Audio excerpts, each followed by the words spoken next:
끝인 하나님의 사랑 말로 다 영용 못하네. 저 높고 높은 별을 넘어 이 낮고 낮은 땅 위에 죄범한 영혼 구하려 그 아들 보내사 화목제로 삼으시고 죄 용서하셨네.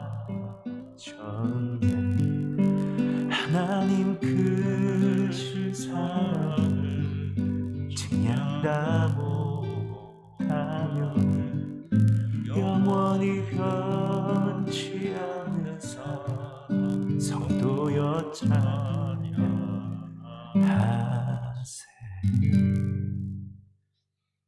나귀 타고 예수님께서 예루살렘에 입성하셨지요. 그리고 열매 없는 무화과 나무를 저주하시고 예루살렘 성전에서 장사하는 사람들, 그리고 또 이제 돈을 바꿔주는 사람들, 그 짐승을 내어 쫓고 돈꾀를 뒤집어 엎으시고, 또 이렇게 예수님께서 성전을 깨끗하게 하는 이제 그런 사건이 어제 있었습니다.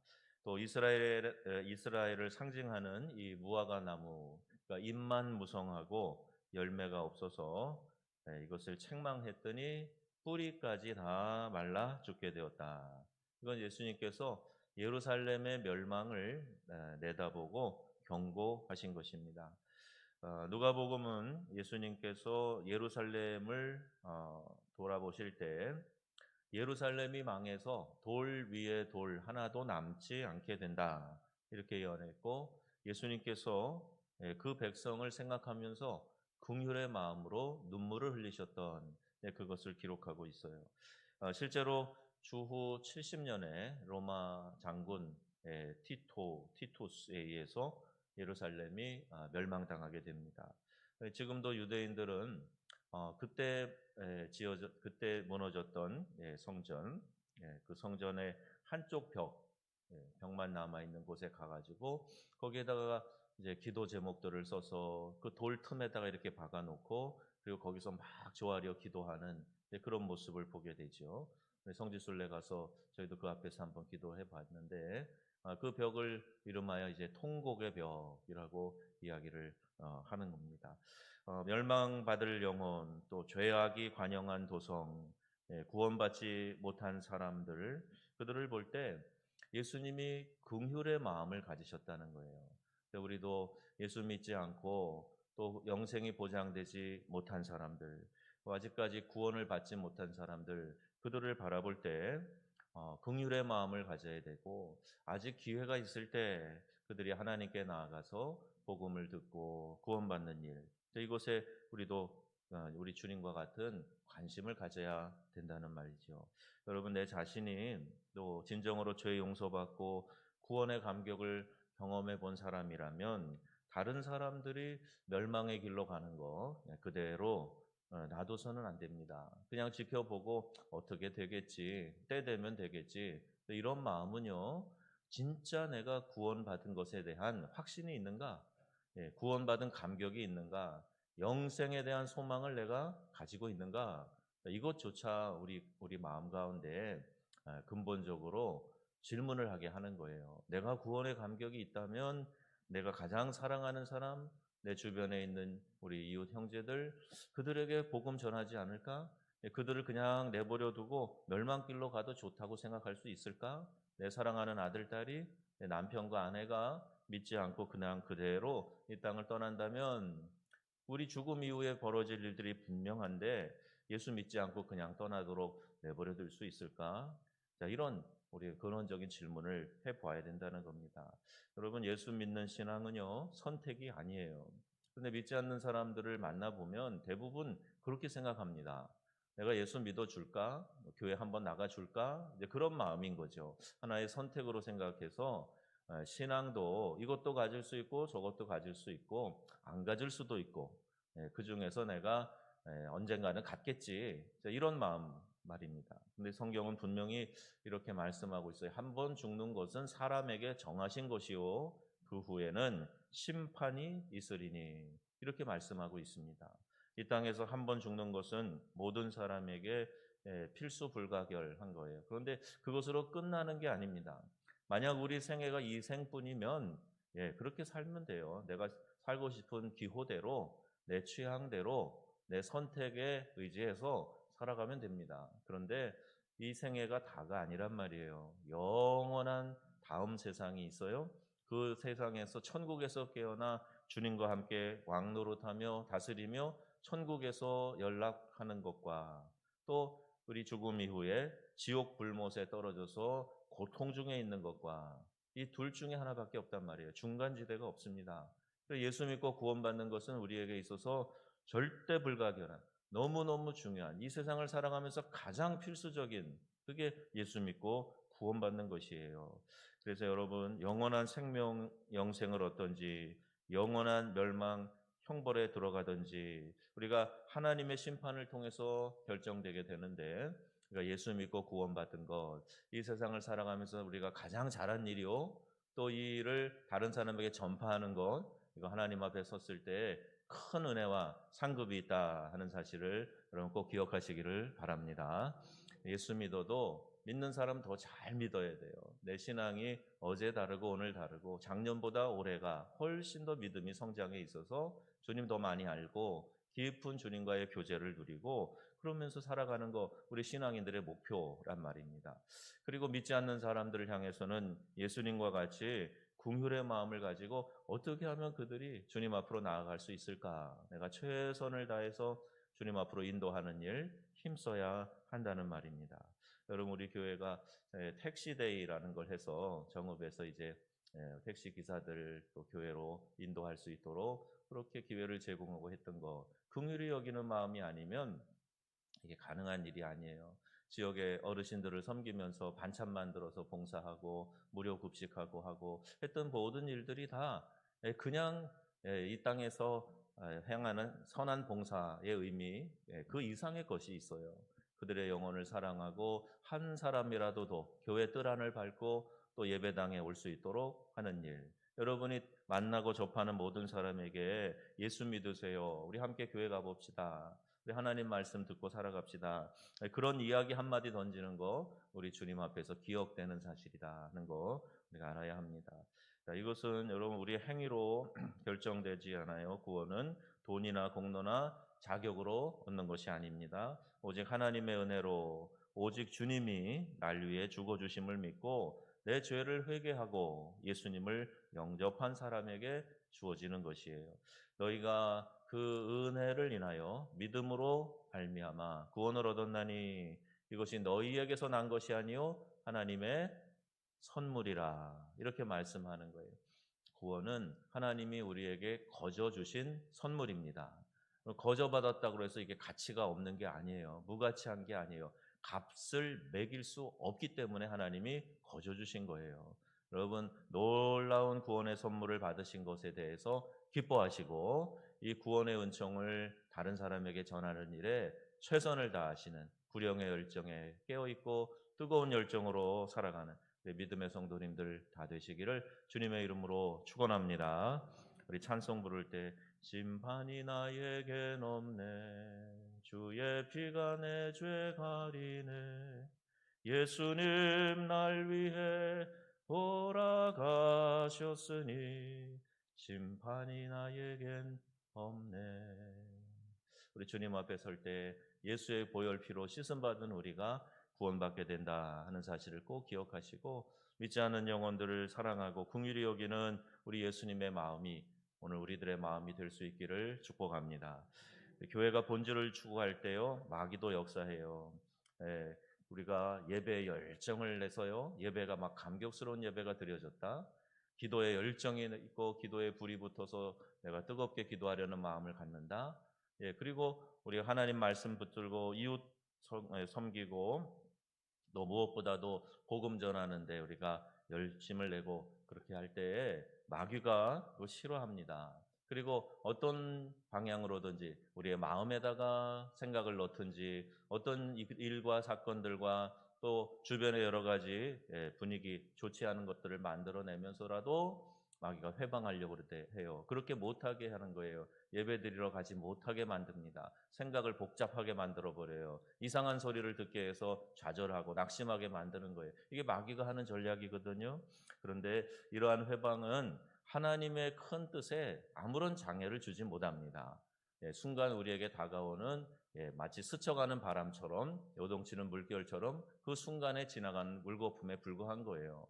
매여 있는 사자가 으르렁거리면서 천국 순례하는 이 믿음의 사람을 두렵게 만드는 것과 똑같아요. 자세히 보면 묶여 있고 아무런 결정적인 해를 주지도 못하는데 스스로 두려워서 그 길을 통과하지 못하게 만들어 버리는 거예요. 낙심하게 만들고 주저앉게 만드는 거예요. 여러분 그러할 때마다 열심을 낼 때마다 이게 한 단계 내 신앙이 올라가는 기회로구나 하는 것을 알으셔서 거기서 주저앉지 말고 돌아가지 말고 믿음으로 전진하게 될 때 우리의 신앙이 더 한층 높아지게 되고 우리 주님과의 교제와 은혜가 더 우리 가운데 깊이 깨달아진다 하는 사실을 기억하시기를 바랍니다. 새벽에 나오시는 분들은 적어도 이제 그 얘기가 무슨 얘기인지 아시는 분들이에요. 새벽 재단에 나오는 것도 쉬운 일이 아니에요. 여러 가지 핑곗거리들이 있습니다. 말하려고 그러면 다 이야기할 수가 있어요. 그러나 그럼에도 불구하고 내가 주님 사랑하는 마음으로 예수님의 십자가 그 고난의 길도 걸으셨는데 내가 여기까지 것쯤이야 하고 감당하려고 하는 마음을 갖게 될 때 하나님 감당할 힘도 주시는 거고 그렇게 해보고 나니까 역시 좋아요. 우리 주님 우리 안에서 성령께서 감동 주실 때 순종하고 나면요 얼마나 놀라운 은혜가 있고 기쁨이 있는지 몰라요. 여러분 안에 성령의 감동하심 늘 있어지기를 바랍니다. 그리고 여러분이 그 음성에 잘 순종하셔가지고 은혜와 축복을 마음껏 누리는 그런 성도님들 다 되시기를 바랍니다. 이 영적 민감성이라고 그러는데요. 하나님이 나에게 무슨 말씀을 하실 때 느껴지는 거예요. 깨달아지는 거예요. 하나님이 이걸 기뻐하시는구나. 하나님이 이거를 근심하시고 싫어하시는구나. 이게 느껴지는 거예요. 하나님 기뻐하시는 일은 열심히 하면 되는 거고 하나님이 근심하시고 싫어하시는 일은 그만두고 안 하면 되는 겁니다. 그리고 돌이켜 회개하고 그 길에서 돌아서면 되는 거예요. 전도하는 교회, 영혼 구원에 깨어있는 교회는 하나님이 지켜주시고 하나님의 생명의 능력이 더해지는 줄로 믿습니다. 영혼 구원의 열정으로 깨어있지 않는 교회는 그냥 사람들의 조직과 다를 바가 없어요. 많은 세상의 문제 그대로 있고요. 믿는 사람들은 많이 모여들지 몰라도 그 안에서 생명의 역사들이 나타나지 않는다는 거예요. 여러 가지 오락 엔터테인먼트에 발달해 있는 교회, 심리학에 물들어 있는 교회, 이 세상의 경영 논리에 물들어 있는 교회, 그런 교회가 돼서는 우리 하나님이 기뻐하시지 않는다는 겁니다. 우리 고난 중간에 여러분 최선을 다해서 주님의 긍휼의 마음을 가지고 복음 전하는 일에 앞장설 수 있기를 바랍니다. 에스겔 3장 20절에 준엄한 명령이 있어요. 이는 그를 깨우치지 않았음이라. 그는 죄악 중에서 죽으려니와 그의 핏값은 내가 내 손에서 찾으리라. 이렇게 말씀하세요. 얼마나 우리 하나님 안타까우면 주님이 우리에게 주신 전도의 큰 사명, 우리에게 영광스러운 것인데 그거 나에게 맡겨주신 거 감당하지 않으면 그 영혼이 멸망당하는 책임을 내게서 물으신다. 이 말씀이에요. 누가복음 16장에 보면 부자와 나사로의 비유가 있지요. 부자가 천국에 가 있는 나사로를 바라보면서 아브라함의 품에 있는 나사로를 바라보면서 아버지 아브라함이요 저 나사로를 내 형제들에게 좀 보내주세요. 내 형제 5이 있는데 그들이 이 고통받는 불못 지옥에 오지 않게 해주세요. 부탁합니다. 고통 중에 손가락 끝에라도 물 한 방울 적셔서 내 혀를 좀 서늘하게 해달라. 들어줄 수 있는 부탁 아니라 그랬죠. 또 나사로가 다시 살아간들 그거 믿을 것도 아니고 그럴 수도 없고 이 세상에는 말씀 전하는 선지자들이 있으니 그들을 통해서 들을 것이다. 이렇게 이야기하는 거예요. 여러분 이 본문이 무엇을 말해줍니까? 죽은 자에게도 소망이 있다는 거예요. 제발 내 사랑하는 이가 이곳에 오지 않게 해달라. 이 소망이 있다는 거예요. 그러나 기회가 이미 지나갔어요. 여러분 우리가 살아있을 때 영혼 구원할 수 있는 기회가 있을 때 이 책임을 다 잘 감당해서 우리 주님 기뻐하시는 일 우리가 해드리자는 거예요. 그리고 영혼을 구원하는 사명을 통해서 하나님 예비하신 큰 은혜와 축복을 누리자는 겁니다. 오늘 저와 여러분이 이 말씀을 들으면서 영혼 구원하고 구원받은 영혼이 하나님을 예배하고 더욱 주님의 명령을 따라 사는 제자로 만들어가는 우리 교회의 역할 잘 감당하는 우리 모두가 될 수 있기를 바랍니다. 이 교회가 역할을 제대로 못하고 사사롭고 더러운 이익을 탐하는 곳으로 전락했을 때 예수님께서 그 성전을 청결하게 하시는 거예요. 예수님의 성전 청결을 하고 성전에서 드려야 할 예배의 중요성을 가르치시고 본질을 회복해 하시려고 권위 있는 가르침을 전파하실 때 제사장들과 서기관들, 백성의 지도자들이 예수님을 죽이려고 꾀했다는 거예요. 예수님을 죽이려고. 미국의 어느 전도자가 설교하시는 분이 늘 회개에 대해서 말씀을 강하게 전파하니까 이 교인들이 듣기가 싫어가지고, 그 당시는 그래도 교회 문화라 교회에 많은 사람들이 들어와 있었는데 듣기가 싫어가지고 목사님을 총으로 위협하고 그런 사람이 있었대요. 그래서 그 교회 목사님이 방탄유리를 이렇게 앞에 세워놓고 그리고 설교를 했다는 이야기가 있습니다. 제가 이걸 볼 때마다 그 생각이 나요. 메시지를 전할 때 좀 듣기 싫고 따가운 마음이 들지도 모르겠어요. 그러나 여러분, 그게 나를 살리고 말씀에 순종할 때 내 안에 생명이 일어나서 주님이 기뻐하시는 삶을 살 수 있다 하는 걸 기억하셔서 여러분, 말씀이 우리의 심령으로 깊이 들어갈 수 있기를 바랍니다. 대제사장들, 서기관들, 그들은 그들 마음에 찔리는 말씀이 들려질 때 예수를 죽여야 되겠다, 이렇게 의논을 합니다. 그리고 모의를 하는 거예요. 오늘은 변론의 날입니다. 예수님은 백성의 지도자들과 논쟁하셨고 예루살렘의 멸망에 대한 경고, 이 경고를 하신 날이기도 해요. 누가복음 20장에 그들이 가까이 와서 예수님께 묻습니다. 2절 말씀, 당신이 무슨 권위로 이런 말을 하는지, 이 권위를 준 자가 누군지 내게 말하라. 가르침의 권위, 이 말씀의 능력, 파워라고 이야기해요. 말씀의 능력, 이게 그들도 느껴졌던 거예요. 그러니까 그 권위를 준 자가 누구냐 이렇게 물어봐요. 그럼에도 불구하고 그들은 자기는 받아들이지 않는 거예요. 뭔가 다르다. 말씀을 가르치는 자가, 이 말씀을 가르치는 예수님의 그 말씀이 권위 있는 자와 같고 다른 이들 같지 않다, 이렇게 깨닫는데도 불구하고 그들은 받아들이지 않고 저항합니다. 여러분, 내 마음에 느낌이 있다고 다 그대로 수용하지 않잖아요. 그런 도전적인 질문을 하고 있는 거예요. 근데 예수님께서 다시 되물으시죠. 그러면 요한의 세례가 하늘로부터냐 사람으로부터냐, 이렇게 예수님이 다시 반문하셨어요. 이들은 세례 요한을 사람들이 선지자로 존경하고 따른다는 것을 알았기 때문에 쉽게 대답하지 못합니다. 자, 하늘로부터다라고 하면 왜 안 믿느냐, 그렇게 물으실 거고, 땅으로부터다 그러면 사람들에게 돌 맞을 것 같으니까 대답하지 않는 거예요. 이 당시에 제사장들과 서기관들은 신실한 종교 지도자들이 아니고 정치 협작군 같은 사람들이에요. 실리를 따라 움직이는 사람들이에요. 그러니까 군중의 반응을 이렇게 보고 있다가 사람들이 세례 요한을 이렇게 높이고 존경하고 따르는데 말 잘못했다가 큰일 나겠다, 한마디도 대답하지 못하는 거예요. 대답하기를 포기합니다. 자, 이렇게 종교인의 옷을 입은 정치적 실리주의자들이 오늘날도 많이 있어요. 또 오늘 우리가 믿음 생활하면서 우리 자신이 그런 모습으로 살아갈 수도 있다는 겁니다. 그들이 예수를 배척하는 진정한 이유로 진리에 대한 것이 아니라 종교적 기득권 때문이다 하는 것 알 수가 있죠. 결국 가룟 유다는 은 30에 자기의 스승을 팔고 이들과 모의해서 예수님 잡을 빌미를 제공하게 됩니다. 이 일을 예수님이 또 비유로 말씀하세요. 포도원을 농부에게 새로 소작을 주고 멀리 떠난 주인이 소출의 얼마를 바치게 하려고 한 종을 농부에게 보냈어요. 그 농부들이 악했습니다. 마땅히 내야 될 그 소출을 주인에게 돌리지 않아요. 그리고 종을 때려서 욕하고 보냅니다. 2번이나 그렇게 합니다. 자, 그러니 이제 안 되겠다. 내 아들을 보내야 되겠다. 아들을 보내서 이제 실제 주인 아닙니까? 그 가족이니까. 그런데 가서 그러면 농사진 거 정한 소작을 보내시오 이야기하라고 아들을 보내야 되겠다. 그랬더니 더 악한 모의를 합니다. 자, 이는 주인의 아들이고 그 주인의 상속자니 그를 죽이자.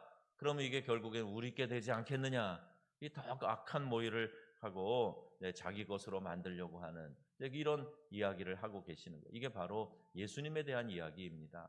예수님 선지자들을 통해서 말씀하고 해도 깨닫지 못하고 결국 예수님을 하나뿐인 아들을 이 땅에 보내서 너희들 죄에서 돌이키고 구원받아라 하는 말씀을 전하는데도 불구하고 그 아들을 죽이자 모의를 하고 있는 것과 똑같은 이야기예요. 요한복음 1장에 이 내용을 잘 설명합니다. 세상에 와서 비치는 생명의 빛이 있었는데 그가 바로 예수님이세요. 자기 땅에 왔는데 자기 백성들이 영접하지 아니하였다. 영접하는 자, 곧 그 이름을 믿는 자들에게는 하나님의 자녀가 되는 권세를 주셨나니, 이렇게 말씀하시는 거예요. 자기 땅에 왔는데 자기 백성이 받아들이질 않아요. 너희들 돌이켜서 이 구원의 복음을 믿고 그리고 천국 영생을 얻어라 말씀하시는데 듣기 싫은 거예요. 너희가 죄인이다. 죄에서 돌이켜라. 세례 요한의 첫 일성이 회개하라. 천국이 가까웠느니라. 예수님 복음 전파하시면서 하셨던 메시지의 핵심이 뭐예요? 회개하라. 천국이 가까웠느니라. 동일한 말씀하세요. 그런데 각자 그들이 찔림으로 인하여서 그 말씀을 듣고 돌아와 세례 요한에게 세례받는 사람도 있었고 또 예수님에게도 돌아와 그 말씀 듣는 사람들 있었지만 여기 많은 사람들이 예수님을 죽일 모의를 하고 있는 겁니다. 여러분, 오늘 이 말씀처럼 당시 종교 지도자들 같이 허탄하고 어리석은 변론에 빠져 있으면 안 됩니다. 이러니 저러니 말로 생각으로 빠져나갈 궁리만 하고 받아들이지 않는 그런 사람이 되어서는 안 돼요. 말씀이 우리에게 주어질 때 이건 내게 해당하는 게 아니야. 그리고 자기는 거기에서 열애하고 말씀을 받아들이지 않는 그런 뺀질뺀질한 마음 가지면 안 됩니다. 어떤 말씀이든지 주님 나에게 말씀해 주옵소서, 그 말씀대로 살아가겠습니다. 그 마음의 결단을 해야 돼요. 영혼 구원에 대한 도전이 있을 때 순종해야 돼요. 우리가 어려운 사람들 생각하며 함께 기도하자 할 때 순종해야 돼요. 어떤 형태로든지 순종하는 마음만 가지면 되는 겁니다.